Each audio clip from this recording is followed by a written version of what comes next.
പിന്നെ ഇതിൽ രണ്ടിലും UVA ആൻഡ് UVB ഉണ്ട്, രണ്ടിലും ഉണ്ട് എന്ന് പറഞ്ഞ് സൺസ്ക്രീൻ യൂസ് ചെയ്യാതെ പോയത്. Sunscreen is the most important thing.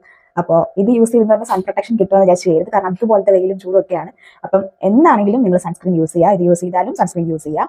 പിന്നെ ഇതിന്റെ നെഗറ്റീവ്സ് സൈഡ് നോക്കുവാണെങ്കിൽ, ഞാനാണെങ്കിൽ പ്രൊഡക്റ്റ് യൂസ് ചെയ്യുമ്പോൾ ഇതിന്റെ ഇൻഗ്രീഡിയൻസ് എല്ലാം നോക്കി സിലിക്കൺ ഫ്രീ ആണോ പാരബിൻ ഫ്രീ ആണോ അങ്ങനെ ഞാൻ നോക്കി യൂസ് ചെയ്യാറില്ല. ഞാൻ വാങ്ങും, എനിക്ക് വേണ്ട കണ്ടൻസ് ഉണ്ടോ നോക്കും, യൂസ് ചെയ്യുമ്പോൾ എനിക്ക് എഫക്ട് ഉണ്ടെങ്കിൽ ഞാനത് യൂസ് ചെയ്യും. സിലിക്കൺസോ പാരബിൻസോ ഉണ്ടോന്നും ഞാൻ വലിയ ബോധേഡല്ല.